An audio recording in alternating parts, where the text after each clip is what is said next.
საკანონმდებლო ცვლილებათა პაკეტი, რომელიც სპეციალური საგამოძიებო სამსახურის გაუქმებას ითვალისწინებს, ქართული ოცნების პარლამენტში უკვე ინიცირებულია. ავტორები ოცნების დეპუტატები არიან. პროექტის თანახმად სპეციალური საგამოძიებო სამსახურის შესახებ კანონი ძალა დაკარგულად ცხადდება. შესაბამისად უქმდება უწყება მისი უფროსის პირველი მოადგილისა და მოადგილის თანამდებობები. ამ პირებისათვის ასევე სამსახურის თანამშრომლებისთვის ფულადი კომპენსაციის მიცემის ვალდებულება განისაზღვრება. კანონპროექტის მიხედვით ის სისხლის სამართლის საქმეები, რომლებზეც სპეციალური საგამოძიებო სამსახურის ქვემდებარეობა ვრცელდებოდა, პროკურატურის საგამოძიებო ქვემდებარეობაში გადავა. კაციტაცის უწყება 2022 წლის 1 მარტს მოქმედდა. მისი დამოუკიდებლობის უზრუნველყოფა კი ერთ-ერთი იყო იმ 9 პუნქტიდან, რომლის საფუძველზეც ევროკომისიამ საქართველოს ევროკავშირის კანდიდატი ქვეყნის სტატუსი მიანიჭა. სწორედ სპეციალური საგამოძიებო სამსახური არის პასუხისმგებელი სამართალდამცავების მიერ ჩადენილი დანაშაულების გამოძიებაზე, თუმცა უწყება როგორც წესი ამგვარ საქმეებზე გამოძიებას იწყებს. მოძალადე პოლიციელებს კი არ რჩის. ამის ზეწით სპეციალური საგამოძიებო სამსახურის უფროსი კარლო კაციტაძე 10 აპრილს დიდმა ბრიტანეთმა დაასანქცირა.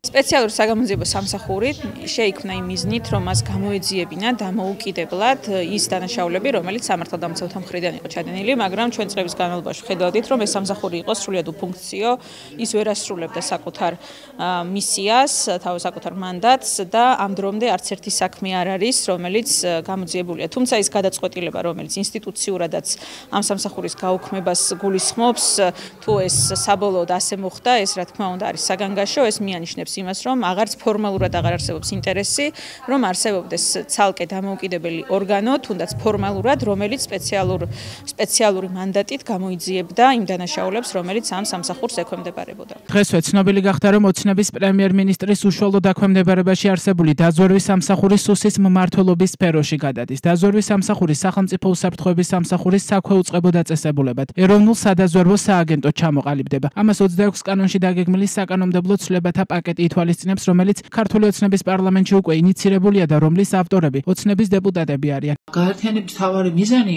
არის, რა თქმა უნდა, პოლიტიკური, რამდენადაც ქვეყნის ეროვნული უსაფრთხოება როგორც ესეთი აღარ არსებობს, მხოლოდ ბიზნეს რეჟიმის უსაფრთხოება არსებობს, ამის უჭირდებათ მთელი რესურსების შიდა უსაფრთხოებაში, სუში თავმოყრა, რათა დაიცვან რეჟიმი და არა საქართველო იმ საფრთხეებიდან, რომელიც საქართველოს აქვს და მომავალში კიდევ უფრო მეტი ექნება.